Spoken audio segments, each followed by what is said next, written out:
Okay, I'm here with Lucy, who has graciously offered to be interviewed for a Theramonial. Lucy, if you'll just say hi. Hi. There we go. So one thing I forgot to mention earlier, but it's good for all of you viewers to know too, is that Zoom, when we record, will record whoever's speaking. So I'll ask a Oh, question that's good to know. and then you'll answer, but I'll kind of like be quiet because I don't want it to be on me when you're the one who's being interviewed. Does that make sense? Yeah, that makes sense. Cool. So I'll ask the first question and we'll just get right into it. What made you curious about therapy, Lucy? Um, let's see. My first contact with therapy, I was trying to think back after this long road of what it has been, but my first contact was when I was in high school. A girl who was in my grade had committed suicide, and our high school had crisis counselors there that day. And that was the first time I'd ever talked to anybody about in any way about emotions or feelings. And that therapist, I don't even know his name, but credit to him, he set in motion this really beautiful path for me to follow, that therapy would be a safe um sorry, oh my gosh, I am gonna cry through mine in case you're wanting some prefaces. But No, anyway, please. he set such a safe space for me that day, and really framed what therapy could be for the rest of my life, which is such a gift that he did that. That's amazing. It's such a powerful presence and tool, to be able to sit with somebody in their pain and then to be sat with in your pain, to have Mm-hmm. somebody just kind of hold the space. And yeah, it's a real privilege, on the other end of it, on the therapist end of it, to just, that's what we cross our fingers for, every time we step into a room Mm-hmm. with somebody new, or, somebody we've seen for a long time, or even just cross paths on stupid Instagram or whatever it is. But Yeah. like give that little glimpse of what it could be like to be validated in moments of need, so Mm-hmm. what just a gift he gave you, just his presence and his ability to be there. Um, so I think you said it's kind of been a long path. Yes. So even as a teenager though, like it sounds like you didn't have to make a phone call or anything. You just kind of were directed by the adults at school here, walk into this room and there's someone to talk to. Mm-hmm. Yeah. So it was everybody. So everybody who had a homeroom class with this girl was just kind of shuffled in. It wasn't really, it was just kind of we want to make sure you're processing this okay. What can we do for you? How can we support? And unfortunately, my school is pretty good at this type of thing. They were really known for having a lot of suicides. Oh, But for me, it was my first contact of somebody that I knew in a personal way, doing something that drastic and having such a powerful effect. And so for I think everyone in my class, it was just such a benefit to have those people there as a first contact, instead of just the confusion and the stress that can incite in a high school with that type of an experience. You get the good and the bad with that type of an experience of everybody's reactions. And so they really tried to control the story and tried to help in the best way that they could. okay, man, it's incredible. That kind of work is so important. So what was the next step in that journey for you in therapy? Like, did you actively seek out a therapist? Yeah, so that was my junior year of high school. And then my life took a different turn. And I then struggled with an eating disorder from about that time frame. I wouldn't say that incited it, but from about that time frame is when I can measure it back, my junior year on through my life. Yeah. And I didn't seek out help until I was in college, actually. So all of my therapy experience comes from free college counseling. Wow. Okay. Yeah, so all of the therapists I've seen have been at a counseling center. Okay. And what was that like to I don't know if it was a phone call or you just walked in the door, but like to really reach out to a therapist, you know, on purpose for the first time? How was Uh-huh. Um, so my first contact with a therapist when I did that was, so I went to BYU, or Brigham Young University, for like the long hand of it. But my first contact with someone, like it was kind of funny because I just walked into the counseling center. Like I found it and walked in as a freshman, and they have to do all their appointments online. And so they kind of like ushered me this way. Oh, you need to go and like set it up this way and to come. And that determined took about a month of time for me to then like build up the courage to contact them again. Yeah. And then just the busyness of it all. Like I was seeing, so I probably didn't see someone until about January. And you first reached And out? I went in September. Yeah, man. Just So because of like them and me. It was a two-way street for sure. Like a lot of it I had to just the courage to build up to be like, okay, now I'm going to make an appointment, and they make you answer these questions that are also like for their benefit. They need to know what's going on, but for me to like write those things down was super scary, and was like, these things are going on, but now I have to admit them. Anyway, so it was just a lot for me. And so by the time I filled it out and could be seen, it was for sure the new year. It was January of my freshman year of college. okay. Um, and I really wasn't ready yet to talk about what I needed to talk about. Like I wasn't ready to get into the nitty gritty and like start working. Yeah. And so I told them that I needed to go for grief counseling because I had lost a grandma in my senior year of high school in kind of a traumatic, like she was at my house and then the next day she died type of way.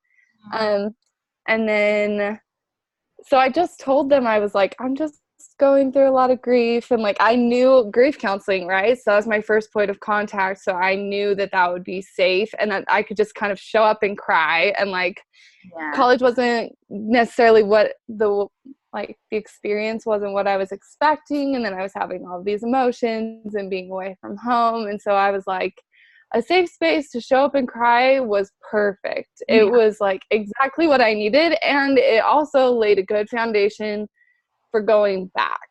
So like I didn't stay at college, I went home over the summer, and so when I came back, I kind of had that experience like buzzing around in my head, like, wow, like those 4 months of going to see that lady, like at the careers or the counseling center was really helpful. Like I felt better talking to her. And so that kind of just buzzed around in my mind, like, maybe I should go back. Maybe I have more work to do. Maybe I have maybe there's more there for me. So kind of, again, it was just a safe foundation for me to step into that space.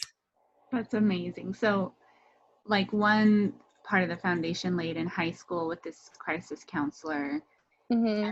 kind of just staying in your head, and then going into your freshman year realizing I need some help, there's some disordered eating stuff happening, I have some grief, I have overwhelm, the college adjustment, all of that, and then some like speed bumps with making the first phone call and then actually setting up the appointment, but then having to fill out the paperwork to get into the first appointment, and all of those things um, ended up taking months, which is so not rare. You know, that happens with a lot of people. And even just in my private practice with modern technology, and people can just click through a lot of the paperwork, you know, it still takes so much emotional energy to kind of face what you're thinking about facing, you know, to really like click those boxes and write down the things that are going on. So that's really, really normal and really common. In 4 months at what, 18 years old, like that's pretty good. You know, it only that long. I think for myself it took me, yeah, maybe like 5 or 6 months the first time to really reach out and get my own help. And I was like 23, and you know, it's just hard. Like it's hard to kind of really break through that barrier, even with some good experience in general, you know, behind you. Yeah, um, for sure. so it sounds like there's more. Like you said, you went back after that summer. um, Maybe kind of, if it's okay with you, just kind of keep going along the timeline of your time in therapy, and I'll kind of interject a little bit with, you know, questions as we go, but just help us understand kind of the picture of at least the time frame, you know, how things went. Yeah, definitely. So yeah, just interject when like I just want to make sure I'm giving you the info that's helpful. But so I went back and this was my first experience with that I would say was a failed therapy experience. Okay. So I went back. I was having, it just felt like the same kind of thing. I wasn't ready yet to do like really hard work, but I was having some stressful roommate experiences. And so I was like, okay, I know that helped in the past. Let's try and go. And at this time, I was assigned to, I like always feel bad bringing this up because he was a grad student. So he was just learning, like he didn't know. And now with all of my experience, I'm like, I know he didn't know and he was just trying his best, but it just was not a good fit at all. And instead of like saying it or ending it, I just like didn't show up. I just not come to appointments, or I'd cancel like, hey, I can't get there. And like I just after 3, I just stopped rebooking them and I just stopped going. Yeah. And so I probably didn't go for like, that was probably a year that I didn't go. What was it like to have that kind of experience after what you'd felt before with the previous person? And how did it Um, affect, you know, your view of therapy just in general? I think it was always clear to me that it was because he was inexperienced. Okay. So that was helpful because that helped kind of keep the sanctity of like, this is still a good thing and I can still have learning. But it also it also meant that my life had to turmoil a ton more for me to then seek out help. Like I just kind of felt like, okay, if this isn't helping and I'm only at this stress level, like my life had to get to here and I was buried underneath it all before I was like, okay, I really have to go get help. Like I can't live like this anymore. And that, I mean, in a way it was good because I hit this point where I was like, life has got to be different. I can't just keep managing the little stresses. Like I've got to completely 180 what I'm doing. Wow. And so it kind of like built up this like chip on my shoulder or resilient factor where I was like, it's got to be different. And I went in and I was just like, we're just like ripping the head off of this. We're going to figure this out. I can't live like this anymore. And so I came in ready to work that next time. And Cool. that was good for me. So in the sense, like, even though it was hard and really lonely and like, just like, okay, my problems aren't that big, I guess, or I'm not like that sick, or I don't know, like all those feelings of like, I'm not enough, basically all laced in different messages, Yeah. definitely sat with me for a while I went through that failed therapy experience. I see. Yeah. So a year, you said? Yeah. Yeah, it was about a year. So it was the same kind of thing. Like I would go home for summers, Yeah. and I came back and I had failed, like I'd been put on academic probation because I'd failed an entire semester, like just because I was so depressed I couldn't even like go to class. I just lay in bed and like miss class or show up for a test and fail because I didn't know the information because I wasn't there to learn it. Wow. And so the school, like when you're on academic probation, you have to meet with certain people to kind of check off and get back in good standing, even if it's just your first time. Yeah. And it said Counseling Career Center on there. And I was like, oh, I've been there and I know that. And then there was like 1 or 2 other options. And so I was like, I'll just go there because I already like know how to do it. Yeah. And I've already done it. Yeah. And so that time I got, like when I got on the call to set up my appointment, I don't know why even. I just said over the phone, I was like, I'd really like to meet with a guy. Mm. And I really still don't know why. Like, I just said, like, if that's possible, because she kind of was, like, asking my opinion more than I felt like I'd ever been asked. Yeah. And I was like, I'd really like to meet with a guy if there's someone available and someone older, just because, like, I knew I'd had that failed experience with a student. And so I knew that if I said that, then I would not be placed with a student. Right. And so that was when I was placed with my therapist, who I ended up staying and working with for 2 years. And Wow. so it was such a good relationship. And it, like, definitely, it was definitely a two-way street, right? I came at it ready to finally work and ready to finally like address all these issues that I'd never talked about yet. And then also like he came with a lot of wisdom and a lot of experience, and I felt that difference when we were meeting. That's amazing. So you've talked about it a little bit, like kind of in general. You were more prepared. You knew kind of a little bit more what to ask for or look for in a therapist.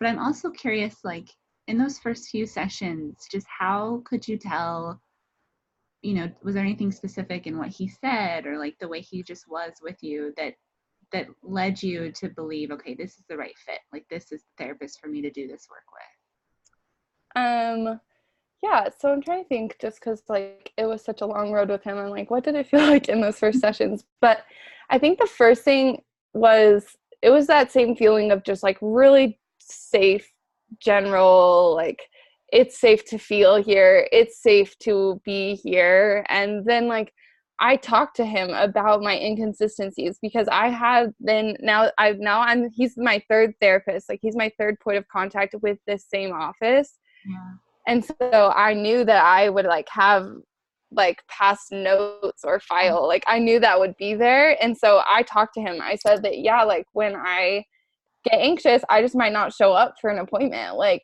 that's what I do. I don't call and cancel. I just can't even pick up the phone. It's just too much to do that. And his like acceptance of like, yeah, that makes sense, like I understand why you would do that, like it was like, oh, okay, so like you're not mad at me on the other end when I don't show up, like I'm and it really just like kind of put the ball in my court, like this is your time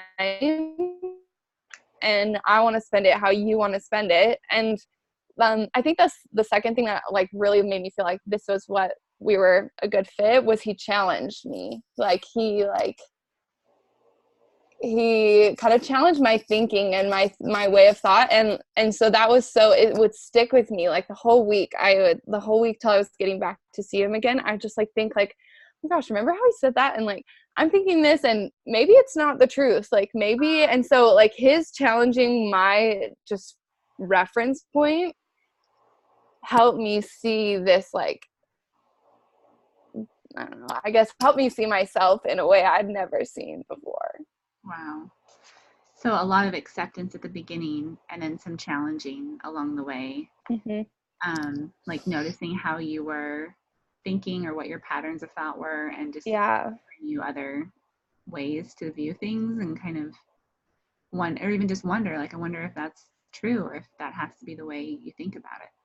Yeah. The other thing that he did was he invited me to do group therapy. So I've also done group therapy. So I've done, and that I just like told him at that point, I was like, that sounds so terrifying. I do not want to do that. Like, I don't know. That's like, I can barely talk to you, let alone a whole group of people.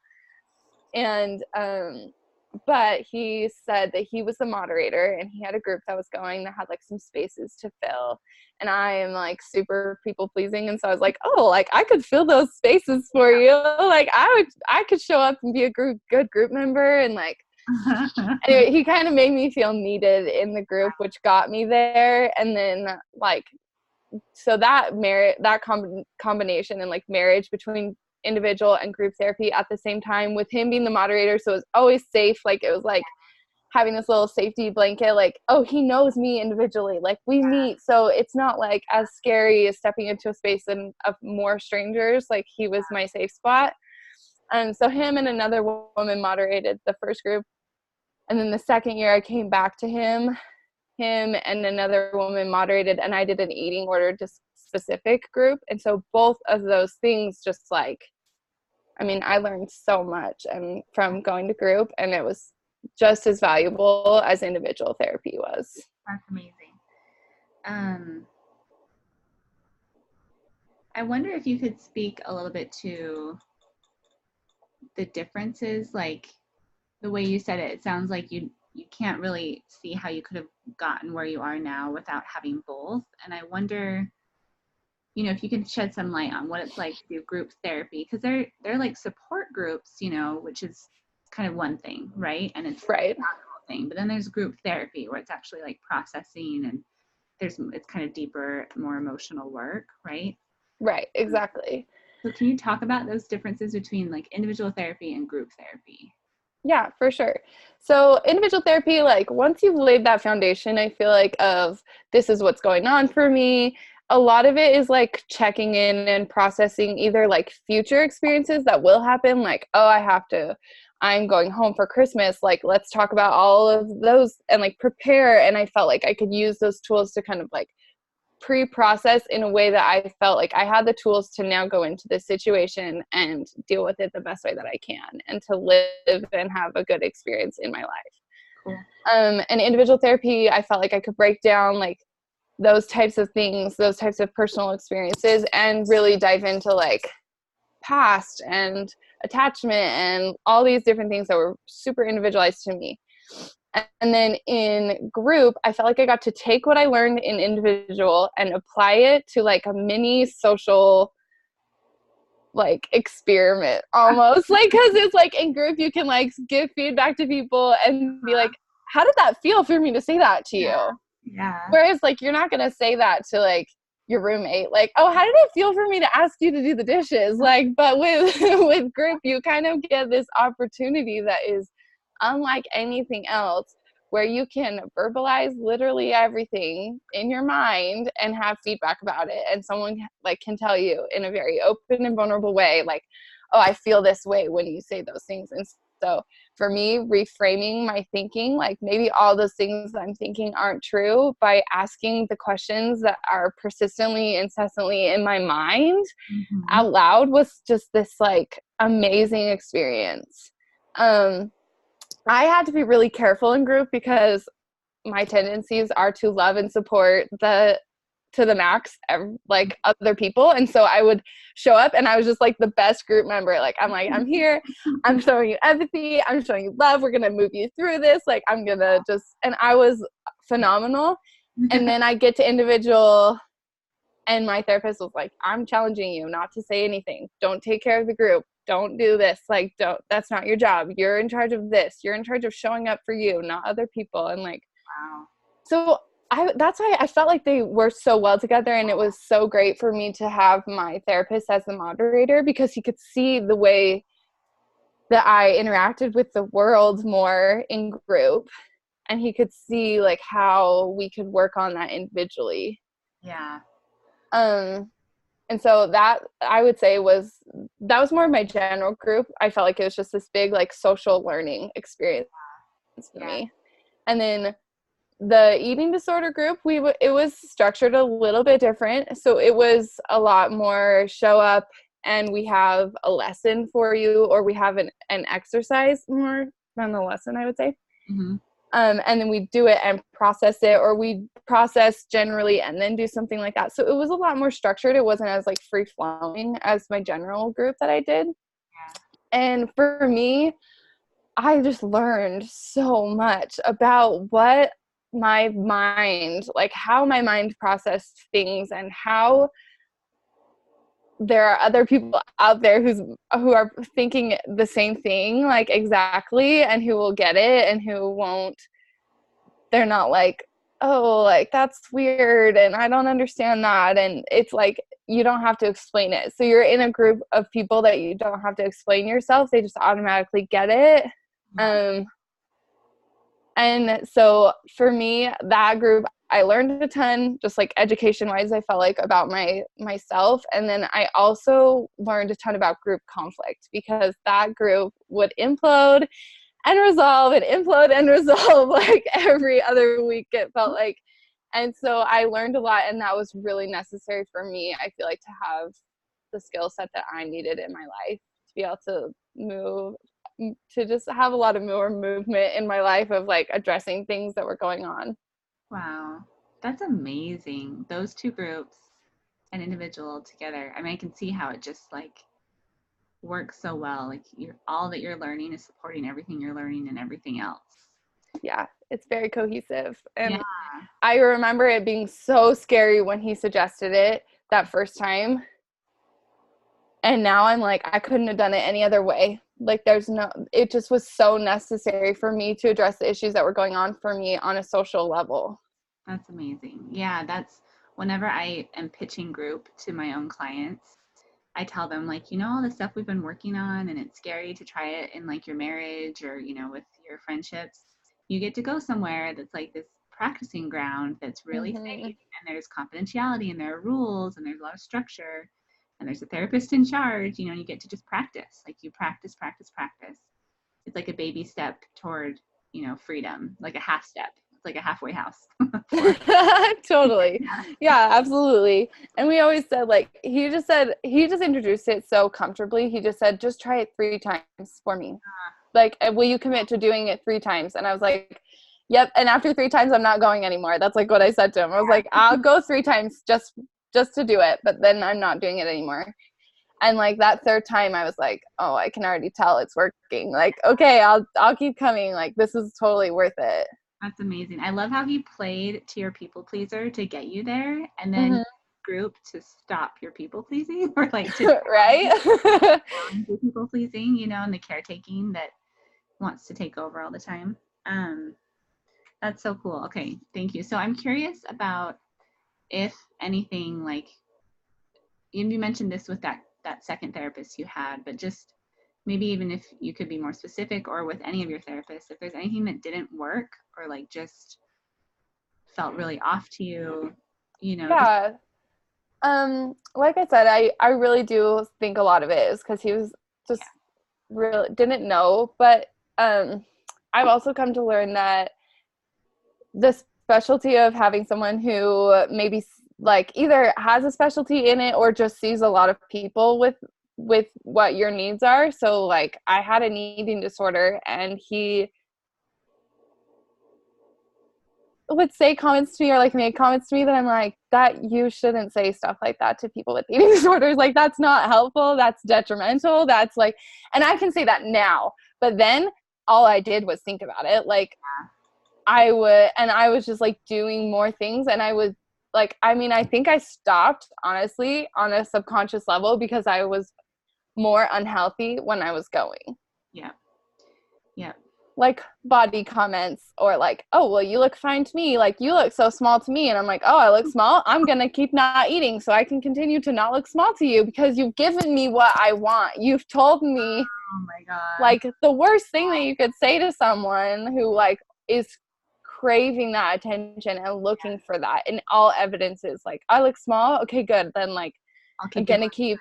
Yeah, yeah, or on days that I don't feel small, like I'm going to wear really baggy clothes to you so that you think I still look small. Like, I'm not going to take care of myself and dress in a way that makes me feel good. I'm going to be like, I had so many reactions to what he was saying. And so that drive really pushed me, I think, on a level to like, this isn't good. Like, I'm not having good experiences or growth, and yeah, it doesn't feel safe to be here. And so like a lot of that is retrospect that I can look at that experience and say that. But in the moment, I just felt like, oh, if I'm coming to him and he's saying these things, then I guess I must not have, like, I must not be, how do I put that? Like, I'm not sick enough to see you kind of thing. Like, I'm not unhealthy enough to be seeing you is what I felt like the message was. a little bit of judgment or like yeah, like really missing the mark. And yeah, like you've described, it just kind of screams some ignorance to me. And I think if you when you went back in, were you asking for help with eating disorder when you Mm-hmm. when you went back to him, you were assigned to When him? I went back to him, I wrote that in there. So, So that's a huge miss on the part of the counseling center because on the flip side, when I was a student therapist, we had so much supervision and every session was recorded, video recorded, and we had every single note had to be signed by our supervisor. Everything was so deeply mm-hmm. watched over, and we were asking questions constantly. So it seems like it's a big miss almost systemically, like somebody didn't read that part of your intake and they were just passing out clients because it was busy and they needed people to be covered, or that student needed hours and they kind of gave him you so that he could get hours rather than give you the right fit. It's really unfortunate and something that shouldn't have happened, and yet at the same time it got you, it was a step in the right direction in some ways, which Right. I hate to frame it that way because it's painful, and it was just feeding, the eating disorder and the kind of unhelpful, harmful thought patterns. And yet at the same time, it's like people have to rock bottom somehow, and you weren't quite there enough, and he just kind of helped you get there so you could get out, get out of the rock bottom. Totally. I had to hit rock bottom to be able to like make all the changes and learn all the things that I needed to. Yeah. And it's unfortunate that it took like a healing source to do that, like that it came from someone who's supposed to help, but at the same time it was, I mean, like I think it still had to be necessary. There was no way I was going to make all the changes and learn all the things that I did without it. Yeah. And I'm so glad you didn't throw the baby out with the bathwater, that you weren't just like, well, all therapists are crappy. And I mean, you had those two really great experiences that had taught you otherwise, but for a lot of people, it's easy to just be like, oh, or like, I can't see a male therapist ever because of that one guy who wasn't good for me. You did a good job kind of circling back around and not giving up on it or giving up on yourself. Yeah, that's one thing that my like the longstanding therapist that I worked with would say to me a lot, and I never really realized that until the end, that I was like how much resilience was really present within me. It just didn't occur to me because I just was so like caught up in how hard my life was. I just didn't feel strong at all, and I was like, how can you see this resilience in me? Like, I don't feel resilient. I don't feel that way. And he just would be like, wow, like, how did you show up today? Like, there's so much hope in you today. And I was like, what? Like, those mindsets that he would say to me, it just challenged, like, what was coming from within me. And I just really, like, because we had such a long-standing relationship, when he would say those things and we were, like, at the end of our time together, I just was like, I just trusted him so much that he would tell me the truth.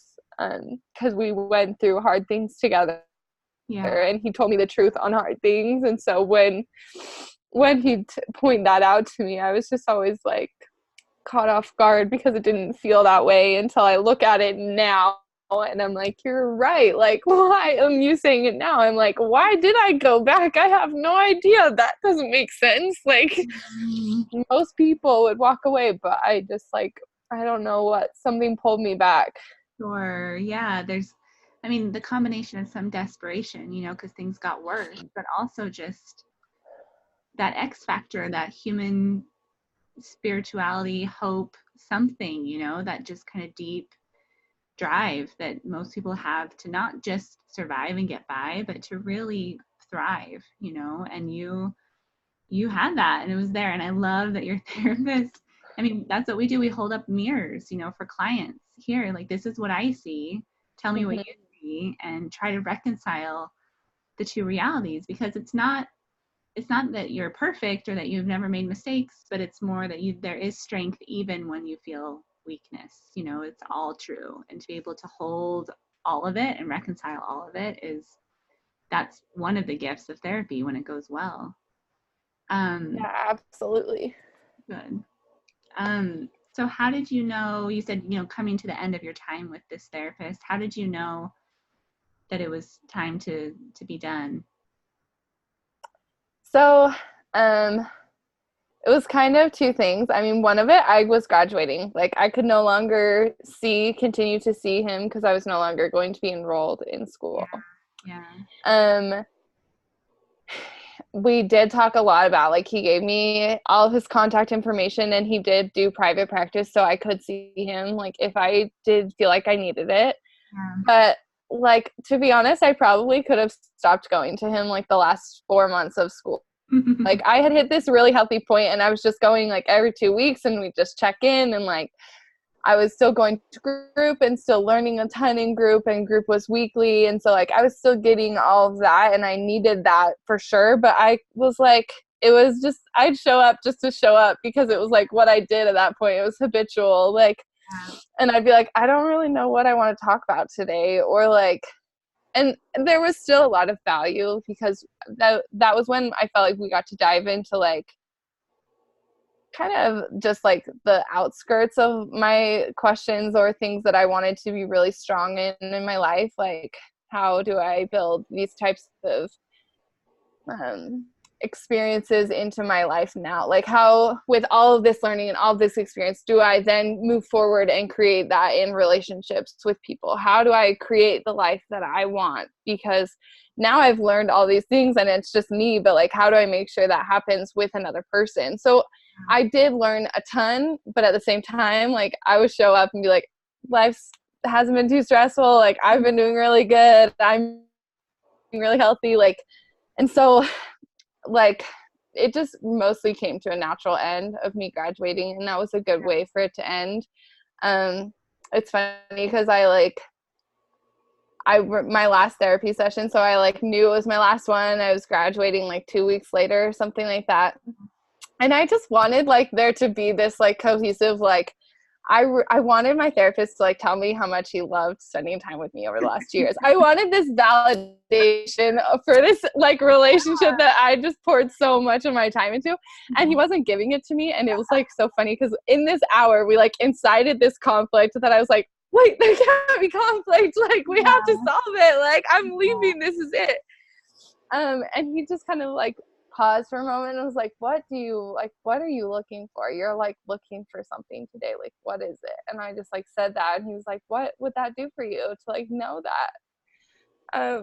Like, what would it do for you to know that that time that I've spent with you was valuable? And I just like sat with that question and just was like, well, just that like you've changed my life, and I want to know like in some way that like I have changed your journey too. And we just kind of sat and had this like back and forth moment of like, it would mean so much to me to know that like I am valued in your life as much as you are in mine, like, because he was this pivotal change for me to have 100% different life. Like, I came to him and left him a different person.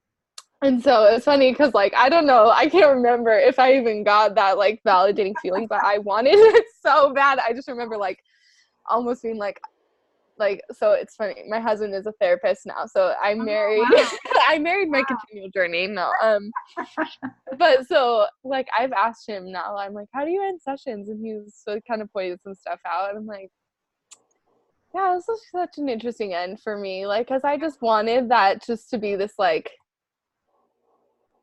almost like a end of Wicked moment, like, you've changed my life for the better, let's say that to each other, and then we can hug it out and walk out. But it just like, it wasn't that way. It just was kind of this like, I got what I wanted, but I wasn't like in that. It's just that to me, now that I think about it and reflect on it, is it defines a true healthy patient therapist relationship, where he shouldn't be like sobbing that he's never gonna see me again. And so I'm like, and now it just like is a beautiful thing that he was able to like stay in that space, and that shows how skilled he was. So, to not just like jump in there and be like my best friend, but that's like totally what I was wanting, was like, oh, this like end of this road together, and like but it's like, kudos to him for not doing that in the moment. It was frustrating.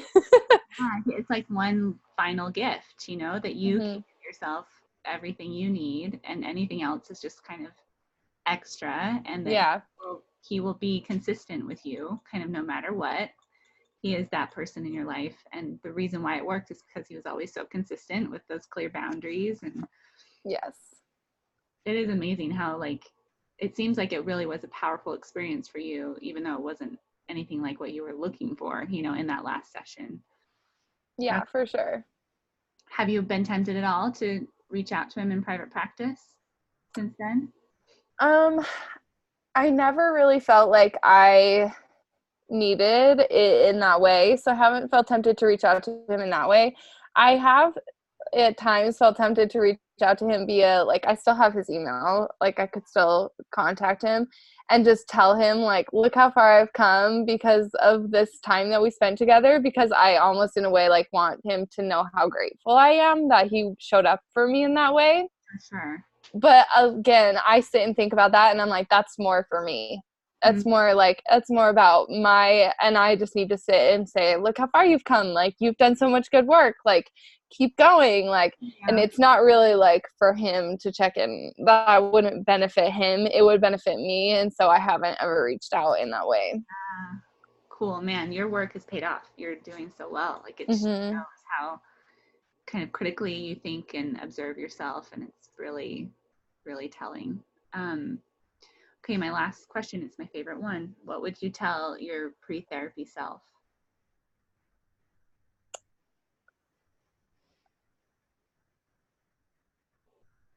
Probably just that, like, just like the life you hoped would come from all that work really has. Like, you can have everything that you wanted, but you have to go through and do the work first. It doesn't come without it. Yeah, that's what I would tell myself. It's amazing.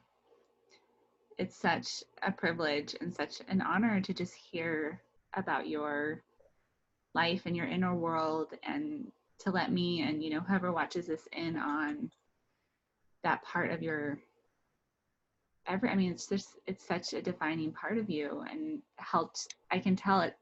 What you've done, the therapy you've done, has helped the real you just emerge, and it's so fun to hear about and explore and witness. So just thank you so much, Lucy. I appreciate it so much. You're welcome. It was an honor to be able to kind of reflect back, and it's good for me to reflect back because then I can see, like, yeah, it has been a good road to walk, and to do this work has been worth it. And I need those moments to reflect back on, to say, like, okay, even when it's tumultuous now, like, you have all the tools that you need. That's amazing. Thank you so much. You're welcome.